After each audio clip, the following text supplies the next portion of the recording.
Shalom peuple de Dieu, grande est ma joie de vous retrouver encore une fois de plus dans cette émission Cache-toi parole. Je ne suis pas seul, je suis accompagné avec des hommes de Dieu qui sont derrière nos caméras. Alors je profite de l'occasion de dire merci à Kadi Kadima 10 000 Kara Apocalypto. Que le bon Dieu te bénisse Kadi Kadima. Merci beaucoup à Franck Fender derrière le mixeur en train de nous donner un bon son. Sans oublier Gédéon Pamuela, que le bon Dieu vous bénisse de partout vous êtes en train de nous suivre. Vous êtes à Lubumbashi, Kasumbale, Kolwezi, Kinshasa en Europe. Merci beaucoup. Nous allons passer par rubrique publicitaire. Merci Kadi Kadima pour un bon moment que tu viens de nous accorder. Que le bon Dieu te bénisse, l'homme de Dieu. Merci beaucoup à l'homme de Dieu qui est avec nous sur notre plateau de Cache-toi. Shalom, Shalom, prophète. Shalom, shalom. Eradi. Shalom, prophète. Comment vous allez? Non, Dieu fait grâce. Tant qu'il est sur le trône, ça va. Ça va? À la maison, ça va? Non, ça va, on bénit Dieu. L'église, ça va? Tout va bien. Il y a beaucoup de gens qui vous réclament à Lubumbashi. Ah bon? Oui, on vous réclame beaucoup à Lubumbashi. Grâce à Dieu. Lubumbashi en fait. Lubumbashi en fait. En fait, prophète Dieu merci, je souligne quelque chose. Il est à Lubumbashi. Besoin d'être en contact avec l'homme de Dieu, le prophète Dieu merci Eradi. Contactez-nous au numéro plus 243 81 920 65 50. Vous allez recevoir en direct le prophète Dieu merci Eradi. Nous allons passer par la prière.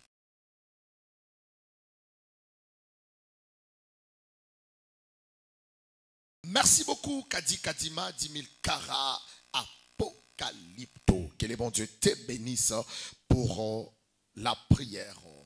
Prophète Dieu merci Eradi. Prophète. Aujourd'hui, nous allons partager la parole de Dieu. Oui.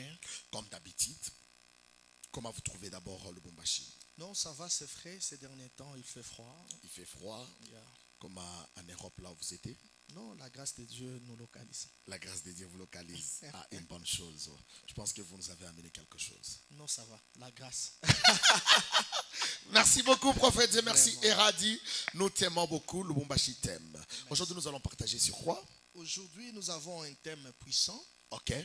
Ça sera bouleversant. Comment ça? C'est la bataille de la nuit. La bataille de la nuit. Oui. Prenez déjà vos agendas et nous allons parler avec l'homme de Dieu, le prophète Dieu merci Eradi. Vous avez la parole, prophète. On peut nous lire rapidement dans les livres de 1 roi 3, son 16e verset. 1 roi 16e verset nous dit ceci. Yeah. Alors, deux femmes prostituées virent chez le roi et se présentera devant lui. 17. L'une des femmes me dit, pardon mon Seigneur, moi et cette femme nous demeurons dans la même maison et je suis accouché près d'elle dans sa maison. 18. 3 jours après cette femme est aussi accouchée, nous habitions ensemble. Aucun étranger n'était avec nous dans la maison. Il n'y avait que nous deux. Le fils de cette femme est mort pendant la nuit parce qu'elle s'était accouchée sur lui. Elle se leva au milieu de la nuit. Elle le prit mon fils à mes côtés tandis que ta servante dormait. Et elle l'accoucha dans son sein. Et son fils qui était mort, elle l'accoucha dans son sein. Là, ça va déjà, nous avons une idée. Parole de l'Éternel. La nuit, la bataille de la nuit. La bataille de la nuit. Pourquoi la bataille? La bataille, c'est un combat entre deux parties qui s'opposent, qui ne parlent pas un même langage. La Bible dit que deux personnes ne peuvent pas marcher ensemble s'ils ne parlent pas le même langage. Quand il y a deux camps qui ne parlent pas un même langage, il y a des échanges de coups. C'est ce que nous appelons la guerre, le combat ou la bataille. Ce sont des synonymes. Mais je ne parle pas de la bataille de la journée, je parle de la bataille de la nuit. En ce qui concerne le combat est une promesse. La Bible dit, ils vous feront la guerre. Donc on est déjà promis qu'ils nous feront la guerre. Le combat est déjà là. Mais au-delà de ça, ils n'auront pas la capacité de nous vaincre. Amen. En ce qui concerne le combat, la Bible dit que nous ne combattons pas pour la victoire, mais nous combattons dans la victoire. Par la même occasion, je dis à tout celui qui me suit que ce combat ne te tuera pas. Tu as déjà reçu une victoire d'avance au nom de Jésus-Christ. Amen. Je ne parle pas de la bataille de la journée, mais la bataille de la nuit. La bataille de la nuit. La nuit, bibliquement parlant, c'est le temps où les ténèbres règnent. Ok. La journée, c'est le temps où la lumière règne. La lumière règne. La Bible dit au commencement, les ténèbres couvraient la surface de l'abîme. Dieu a séparé les ténèbres et la lumière. Il a appelé la lumière jour et les ténèbres nuit. Oui. Donc la nuit, selon la définition de la Bible, c'est un temps où les ténèbres règnent. En ce temps où les ténèbres règnent, il y a quelque chose qui ne va pas. Comme quoi? Il y a des combats qui se font. Et c'est par rapport à ces combats que nous allons expliquer aux internautes, aux enfants de Dieu qui nous suivent. C'est ce que nous appelons la bataille de la nuit. Bien aimé, dans une deuxième dimension, la lumière c'est quoi et les ténèbres c'est quoi? La lumière, dans une deuxième dimension, la lumière c'est la connaissance, les ténèbres c'est l'ignorance. Beaucoup de gens ont une grande confusion quand on dit que le diable il est le prince des ténèbres. Ils pensent que dans le monde des ténèbres c'est noir. Ils confondent les ténèbres et l'obscurité. L'obscurité peut être physique ou charnelle, mais les ténèbres prend une connotation spirituelle. Quand on parle de l'obscurité, on parle du noir. Mais quand on parle du ténèbre, le ténèbre dans la révélation, c'est le monde de l'ignorance. Quand on dit que le diable, il est le prince des ténèbres, ça ne signifie pas que dans le monde des ténèbres, en enfer, comme on le dit, c'est noir. En enfer, il y a la lumière. Toutes ces lumières que nous voyons ici sur la terre, les savants ont volé la connaissance de l'autre côté. Ils ont amené ici. Donc là-bas de l'autre côté, ce n'est pas noir. Il y a aussi la lumière. Mais on appelle ténèbres parce qu'ils sont ignorants. Ils n'ont pas la connaissance des choses de Dieu. Donc les ténèbres, c'est l'ignorance. Et la connaissance, c'est ça la lumière. C'est pourquoi si quelqu'un te dit j'ai été visité par la lumière, donc il a été visité par la connaissance. Maintenant, le temps où quelqu'un est dans l'ignorance, il y a la bataille. C'est ça la bataille de la nuit. Maintenant, nous récupérons rapidement Moulopoué, les deux femmes prostituées. Elles étaient premièrement des prostituées. Une prostituée, c'est une femme qui reçoit plusieurs hommes. Elle n'est pas légale. Plusieurs semences. Celui-ci vient avec sa semence, il donne. Celui-ci vient avec une semence, il donne. Maintenant, ces femmes-là, elles étaient au nombre de deux, mais dans une même maison. Et lorsqu'elles ont été enceintes, elles ont accouché de fils. Chacun avait son fils. Vivant au départ. Mais après un temps, l'une s'est endormie sur son fils et le fils était mort. Au milieu de la nuit, elle se réveille Moulopoué. Elle constate que son fils est mort. Elle prendra le fils mort, elle donne à l'autre. Elle prend le fils vivant de l'autre, il le récupère. Donc il a fait l'échange. Le premier combat de la nuit, c'est un temps où le diable peut changer la bénédiction des enfants de Dieu. Quelqu'un ne m'a pas compris. Comment ça? Comme tu me donnes un amen, j'appelle rapidement quelqu'un. La personne que j'appelle, c'est Jacob. Jacob me dira, prophète, Dieu merci, la journée, j'ai aimé Rachel. J'ai doté Rachel. Mais la nuit, il a fallu qu'il y ait un Laban qui va changer le système. C'est-à-dire le monde de la nuit n'est pas un monde de petits esprits. C'est un monde de prise de décision où on peut prendre la bénédiction de celui-ci, on donne à celui-ci. On prend l'étoile de celui-ci, on donne à celui-ci. On prend la vie de celui-ci, on donne à celui-ci. C'est-à-dire dans le monde de la nuit, il y a beaucoup de réalités. Lorsque vous dormez, il y a ceux-là qui ne dorment pas. Il vérifie, il trouve que son fils est déjà mort. Il prend son fils qui est mort, il te donne. Il récupère le fils vivant, il le prend. Et beaucoup des enfants de Dieu sont victimes de la bataille de la nuit. C'est pourquoi dans le livre d'Ésaïe, la Bible dit, sentinelle, que dit-il de la nuit? On pose une question aux sentinelles par rapport à la révélation de la nuit. La nuit, c'est un grand mystère. C'est pourquoi même Jésus-Christ qui était Dieu dans la chair, notre Emmanuel, il priait toute la nuit. Ce n'est pas pour rien qu'il priait toute la nuit. Il dit même aux apôtres, vous êtes même incapables de veiller 1 heure. Quand on parle du veiller, on parle de la nuit. Parce qu'on ne veille pas la journée, mais on veille la nuit. Pourquoi seulement la nuit, il y a beaucoup de réalités? La nuit, quand le corps est faible, les esprits sont en mouvement. Les esprits positifs et les esprits négatifs. Quand on parle des esprits négatifs, nous voyons les démons. Nous voyons les mauvais esprits, les revenants. Et la nuit, vous allez constater que la journée, les boîtes de nuit sont vides. Oh. Mais la nuit, les boîtes de nuit sont pleines. Okay. Ce ne sont pas des hommes qui remplissent ces boîtes. Okay. Non, la nuit, c'est un temps où même les tombeaux ouvrent ses bouches pour envoyer leurs messagers circuler. C'est pourquoi vous verrez certaines personnes coucher avec des revenants sans le savoir, parce qu'ils n'ont pas la révélation de cet enseignement sur le bataille de la nuit. Okay. La nuit, vous allez constater autour de ces boîtes de nuit, toutes les filles sont brines, toutes les filles sont jolies. Okay. Aucune fille n'est laide. En réalité, les tombeaux ouvrent la bouche et ils libèrent ses agents.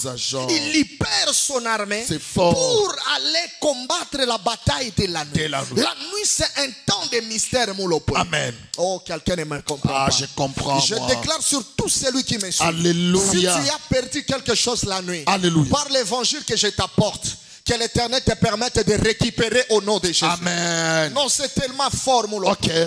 La Bible me dit que la nuit, c'est un grand mystère. Okay. Lorsqu'elle dormait la nuit, l'une a pris l'enfant. Il a pris. Okay. Est-ce que tu sais que la nuit, il y a des conseils qui se font la nuit, Moulopo? Okay. Il y a des réunions qui se font la nuit. Okay. Lorsque le corps est faible, okay, et que les esprits sont en mouvement, okay, il y a des réunions et des conseils qui se font. C'est pourquoi un enfant de Dieu ne doit pas être absent dans les conseils des esprits. Comment ça? Oh, quelqu'un ne me capte pas très bien. J'appelle rapidement Job. Okay. Job me dira, prophète, j'ai été absent une fois dans les conseils des esprits et j'ai subi les conséquences. Oh. Parce que quand tu es absent dans les conseils des esprits, tu finiras les conséquences des décisions qui ont été prises dans les conseils des esprits. C'est pourquoi vous allez constater que la Bible dit que Dieu s'est rassemblé avec les fils de Dieu. Et le diable est venu s'infiltrer dans les conseils des esprits. On lui a posé la question, as-tu vu mon serviteur Job? Le diable répondra, c'est parce que tu l'as béni. On a pris une décision sur Job parce que Job était absent. Okay. Malgré son intégrité, mais il était absent. Parce que Dieu témoigne même à l'intégrité de Job. Okay. Il dit, tu as vu comment il me craint? Tu as vu comment il est intègre? Okay. Mais malgré son intégrité, malgré sa sanctification, okay, mais il était absent dans les conseils des esprits. Il était absent dans les conseils des esprits. C'est bien ça. C'est pourquoi on a pris des décisions sur lui. Okay. C'est parce que tu l'as béni. Okay. Ravis-lui, tu verras s'il t'adorera. Okay. Fais ceci, prends sa femme, prends ses enfants, déstabilise-lui. Parce qu'il était absent. Mais je connais un homme qui n'était pas saint comme Job. D'ailleurs, sa robe était sale. Dans Zacharie 3, c'est le souverain sacrificateur Josué. Il était sale dans les conseils des esprits, mais présent. La robe était sale, mais quand même il était présent dans les conseils des esprits. Comment ça? La même personne qui avait accusé Job, c'est la même personne qui vient accuser le souverain sacrificateur Josué dans Zacharie 3.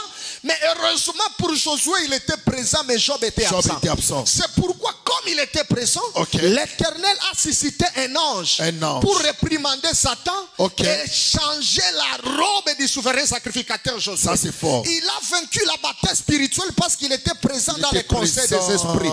Je suis venu dire à quelqu'un, même si tu as péché, sois présent dans la présence de Dieu. Amen. Dieu va te sanctifier. Amen. Il est là en colère et riche en bonté. Amen. Je n'appuie pas les péchés, Amen, mais je décourage ceux-là qui abandonnent Dieu au nom de la culpabilité. Hey. J'ai fait ça, je fuis. J'ai fait ça, je pars. Même si tu as fait ça, sois présent comme le souverain sacrificateur Josué. Parce que si tu es absent comme Job, on décidera à ta place. Alléluia. Mais si tu es présent, l'Éternel s'en chargera de changer ta robe. Alléluia. Et de donner la robe de fête, afin que tu sois agréé dans les conseils des esprits. C'était une parenthèse. La Bible me dit qu'on a pris la femme a pris l'enfant qui était vivant. Il a pris, et l'enfant qui était mort, il a donné à l'autre. C'est pourquoi il faut connaître celui avec qui tu vis ensemble. Ils étaient dans une même maison. Ils se connaissaient le visage, mais ne se connaissaient pas le cœur. Vous savez, tu peux connaître le... Je vais te choquer. C'est tellement fort ce que je vais dire. Si tu marches avec quelqu'un, ne sois pas pressé de lui donner le cœur. Donne-lui la tête. Si tu ne me crois pas, j'appelle un témoin. Le témoin que j'appelle, c'est Samson. Samson me dira que si j'allais donner le cœur à Delilah, la lame de rasoir allait passer dans le cœur. Mais comme je lui ai donné la tête, il a fait passer la lame de rasoir dans la tête parce que les cheveux devaient encore pousser. Nous marchons avec des gens que nous donnons nos cœurs. Ils nous déchirent. Or, si on coupe les cheveux, si la tête est là, les cheveux vont encore pousser. Mais si on coupe les cœurs sera brisé, ne poussera jamais. Quand tu marches avec quelqu'un, ne lui donne pas le cœur, donne-lui la tête. La tête, c'est l'intelligence. Tu vis avec lui avec intelligence. La tête, il y a les yeux, l'observation. La tête, il y a les oreilles, tu l'écoutes. La tête, il y a la bouche, tu les gères avec de belles paroles. Mais ne sois pas pressé de donner à quelqu'un le cœur. C'est pourquoi l'apôtre Paul dit ceci: garde ton cœur plus que toutes choses. Ça, c'est fort. Je vole et je chute. La Bible me dit qu'il a pris l'enfant de l'autre. Il a dit que c'est son enfant. C'était la nuit. Quand le matin est arrivé, oh my God, c'est tellement fort. La mère de l'enfant vivant s'est réveillée. Elle a trouvé que son fils qu'il a, ce n'est pas son fils. Il a un fils mort. C'est-à-dire quand le matin arrive, celui qui n'avait pas les yeux de voir, il commence à voir. C'est-à-dire le matin, c'est un temps de constat. C'est pourquoi la Bible dit que quelle que soit la durée de la nuit, le soleil finira par apparaître. Quelle que soit la durée de la souffrance, la consolation finira par apparaître. Quelle que soit la durée de ton humiliation, la gloire finira par apparaître. La nuit devait prendre fin pour que le soleil apparaisse, afin que la femme constate. La délivrance commence lorsque tu constates que la vie que tu as, ce n'est pas ta vie. Amen. Quand tu comprends que ce que j'ai, ce n'est pas ma vie, ça, ce n'est pas mon enfant, c'est alors que la délivrance commence. Amen. Oh, c'est tellement fort. C'est fort. Il y a un grand mystère sur la nuit. La Bible dit ceci. Oh, c'est tellement fort. C'est fort. Quand le soleil est apparu, la femme a dit non, allons voir le roi Salomon. Il va traiter ces cas. On ne doit pas rester comme ça. Discussion, c'est mon enfant. L'autre dit, ce n'est pas mon enfant. Lui dit, c'est mon enfant. Nous devons aller voir le roi qui nous dise cet enfant appartient à qui. Vous savez, bien aimé dans l'Éternel, la loi de Moïse nous dit ceci, que si vous attrapez une prostituée ou un voleur la nuit, tuez-lui la nuit, condamnez-lui la nuit, finissez tout la nuit. Mais si le soleil apparaît, ne touchez pas à ces voleurs. Ne touchez pas à cette prostituée. C'est pourquoi dans Jean 8, il y a une prostituée qui a été surprise en flagrant délit d'adultère. Mais ils ont commis l'erreur de l'amener au pied de Jésus. Ils ne savaient pas que Jésus est le soleil de la justice. Or la Bible dit que si vous l'attrapez la nuit, tuez-lui. Mais si le soleil apparaît, elle ne sera plus condamnée. C'est pourquoi ce jour-là, cette femme ne pouvait plus être condamnée. Parce que Christ qui est le soleil, il était déjà là. Je lève ma main, je te prophétise. Tu ne mourras pas au nom de Jésus. Amen. Cette condamnation ne sera pas sur toi au nom de Jésus. Amen. Parce que le soleil de la justice s'est levé dans ta vie. Amen. Afin d'enlever la condamnation qui pesait sur toi. Amen. Amen. Je finis mon lopoué. C'est tellement fort. C'est fort. Quand ils sont partis chez Pharaon, oh, c'est tellement... Mon lopoué, je peux parler. Parle le prophète. Je peux parler. Parle le prophète. Écoutez. Il y avait deux enfants. L'un était mort. L'autre était vivant. Mais je suis étonné de voir, lorsqu'ils arrivent devant le roi, ils ne sont pas allés avec un enfant vivant et mort. Ils ont laissé l'enfant mort à la maison. Ils sont partis avec l'enfant vivant. Et devant le roi, ils ont commencé à discuter sur base de l'enfant qui était vivant. L'un dit c'est mon fils. L'autre dit aussi c'est mon fils. C'est-à-dire que dans la vie Moulopé, si tu vois les gens discuter à ton sujet, c'est que tu n'es pas mort, tu es vivant. Si tu vois des gens discuter sur ton ministère, oh révélation, nazondi mangote, nanandimi, moi j'accepte pas. C'est-à-dire ton ministère est vivant, ton ministère n'est pas mort. Amen. Les hommes ne discutent jamais sur quelque chose qui est mort.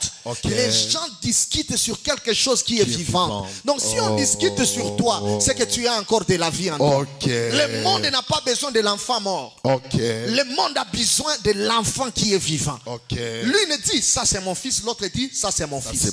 Je vais choquer quelqu'un. Prophète. Les prédicateurs nous disons que c'est la sagesse de Salomon qui avait traité le problème. C'est ça, on connaît, non? Ce n'est pas la sagesse de Salomon. Maintenant, c'est quoi, prophète? C'est l'épée qui avait traité le problème. Et pas n'importe quelle épée. C'est l'épée qui était dans le fourreau. Oh, je vais t'éprouver, mon lopoin. Parce que devant Salomon, la première femme crie c'est mon fils, l'autre aussi crie c'est mon fils. Même Salomon était confus. Même Salomon, il était confus. Il ne savait pas si cet enfant était l'enfant de qui. Mais quand il a pris l'épée, la confusion devait prendre fin. Donc ce n'est pas la sagesse de Salomon qui a traité les cas, mais c'est la présence de l'épée. Mais pas n'importe quelle épée, mais l'épée qui doit quitter le fourreau, c'est cette épée qui peut trancher les problèmes des deux prostituées. Ça c'est fort. Est-ce que tu sais que l'héritage qui doit quitter de Genèse jusqu'à Apocalypse, c'est l'épée? Comment ça? La première personne à utiliser l'épée, c'est Dieu. Lorsque Adam a commis le péché, il est allé se cacher dans le feuille. Il a fallu que l'Éternel prenne l'épée pour déchirer l'animal. Voilà l'usage de l'épée. Il a fallu que cette épée, Dieu laisse ça à quelqu'un qui restera avec l'épée comme héritage. Et cette personne, c'était Abraham. Abraham aussi, Dieu lui dit de lui donner Isaac. Abraham élève l'épée, il fait déchirer l'Isaac. L'Éternel dit stop, il y a un pélier. Il y a encore la présence de l'épée. Après Abraham, Abraham a laissé l'épée à Isaac. Isaac aussi dit à Esaü, je vais te bénir. Esaü va, il tarde. Jacob, par la margoulinité, il prend la bénédiction de son grand frère. Le grand frère vient avec retard. Le père le regarde, il lui dit, ton frère a tout pris. Mais toi, tu vivras par ton épée. Je vois maintenant Esaü qui récupère l'épée. L'épée continue à tourner. Je vois un homme appelé David. La Bible dit que l'épée de David ne pouvait pas quitter le carquois et rentrer sans avoir versé le sang. Là c'est David qui a l'épée. Il a fallu aussi que David laisse l'héritage de l'épée à quelqu'un. Et la personne qui a laissé l'héritage de l'épée, c'est son fils Salomon. Un jour les deux prostituées sont arrivées. L'intelligence de Salomon était limitée. Il a fallu qu'il fasse aussi recours à l'épée qui tranchera les problèmes des deux prostituées.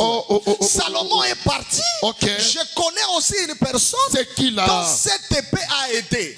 Un jour, Élie voulait monter au ciel. L'Éternel lui dit, tu donneras ton manteau à Élisée. Tu vas oindre 3 personnes. Jéhu, Gisraël et Élisée. Et Dieu dit à Élie cela. Élie répond à Dieu. Pourquoi je dois oindre ces gens? Écoutez la réponse de Dieu. Parce que l'ennemi vient. Car celui qui échappera à l'épée de Jéhu n'échappera pas à l'épée de Gisraël. Celui qui échappera à l'épée de Gisraël n'échappera pas à l'épée d'Élisée.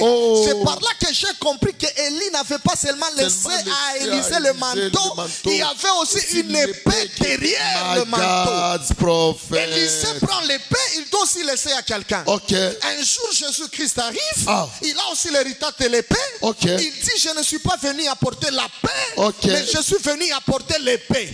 C'est toujours l'épée qui circule. Avant que Jésus aussi ne parte, il doit laisser l'épée. À la veille de sa mort, un homme Malchus vient arrêter Jésus. Pierre avait déjà l'épée. Il prend l'épée, il coupe l'oreille. J'aime ce que Jésus dit à Pierre. Jésus n'a pas dit à Pierre de jeter l'épée, mais il a dit à Pierre, remets l'épée à sa place. Parce qu'il savait que Dieu merci et radio aussi viendra récupérer cette épée-là. Cette épée-là, c'est quoi? C'est quoi maintenant? C'est quoi cette épée? C'est quoi, j'appelle l'apôtre Paul. L'apôtre Paul me dira, la parole de Dieu est une épée à deux tranchants. C'est-à-dire la parole de Dieu, c'est ça l'héritage de l'église. Là où la sagesse de Salomon se limite, c'est là où la sagesse de la parole a la capacité de donner à la femme qui a perdu l'enfant et de récupérer son droit. Par la parole que je te prêche, je me lève et je prophétise. Reçois ton enfant que tu as perdu. Reçois ton mariage que tu as perdu. Reçois ton travail que tu as perdu. Reçois l'élévation que tu as perdu. Reçois l'onction que tu as perdu. Tu écris Amen. Tu partages ce live. Je vois l'onction de la récupération te prendre et te remettre ce que tu as perdu. Moulope, je commence à finir dans 3 minutes. Devant le roi Salomon, on a élevé l'épée. Pas n'importe quelle épée, mais l'épée qui était dans les fourreaux. C'est-à-dire quand l'épée est dans les fourreaux, il ne tranche pas les combats de la bataille de la nuit. Il faut que l'épée quitte le fourreau pour donner la victoire au peuple. L'épée qui est dans le fourreau, c'est la parole de Dieu qui n'est pas interprétée. Quand la parole de Dieu n'est pas interprétée, il ne peut pas donner la vie à l'église. Pourquoi toutes ces révélations? Prêche ce qui est écrit. Si je te prêche sur base de ce qui est écrit, sache que je te donne l'épée qui est dans le fourreau. Tu ne vas rien récupérer dedans. Il faut enlever l'épée du fourreau. Il faut interpréter les Écritures. Même Jésus parlait en parabole, c'était l'épée dans le fourreau. Mais quand il s'est retiré avec les apôtres, il devait enlever l'épée du fourreau pour expliquer les paraboles. Quelqu'un ne m'a pas compris. Moi j'ai compris. Je connais une femme qui a été bâtardée par un aventurier. Bon, que les gens appellent pasteur. Pourquoi? Avec un verset d'Élisée. Comme Élisée s'était endormi sur l'enfant, la bouche contre la bouche, la poitrine contre la poitrine, la hanche contre la hanche, les genoux contre les genoux. Et enfin, ils ont couché ensemble. La femme a dit, papa, il m'a montré le verset dans la Bible. Élisée avait fait la même chose. Mais ce qu'il t'a montré, c'est l'épée qui est dans le fourreau. Ça ne donne pas la vie, ça tue. Il faut enlever l'épée du fourreau. Vous qui détestez la révélation, voilà maintenant l'importance de la révélation. Il faut poser à ce genre de serviteurs de Dieu. Qui est le grand Élisée, mais qui peut avoir la bouche contre la bouche? Un bébé.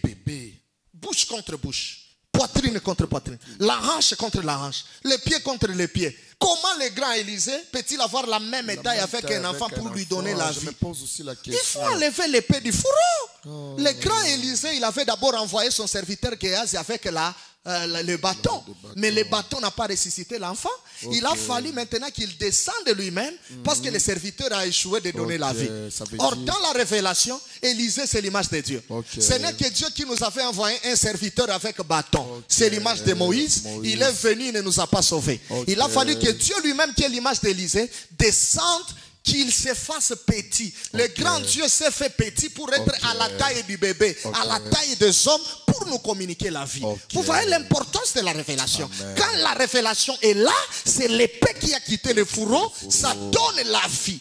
Mais quand tu n'as pas la révélation, tu seras complexé avec des hommes de Dieu qui ont cette grâce. Pourquoi vous révélez? Non, la révélation est bonne. La Bible dit qu'un peuple qui n'a pas la révélation, c'est un peuple qui n'a pas de frein. J'aime ça, c'est fort. La sagesse de Salomon était limitée. Mais Moulopo, je finis par ici.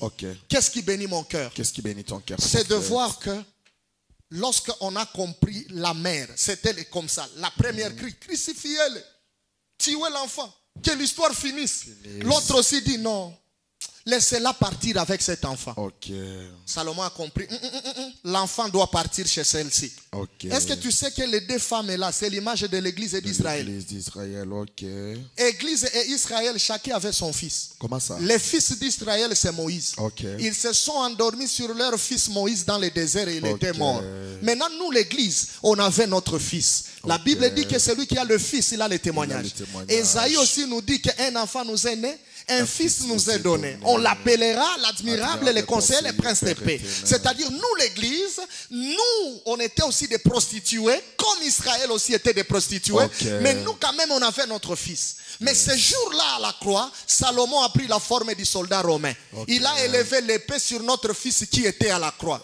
Israël a crié, crucifiez-le.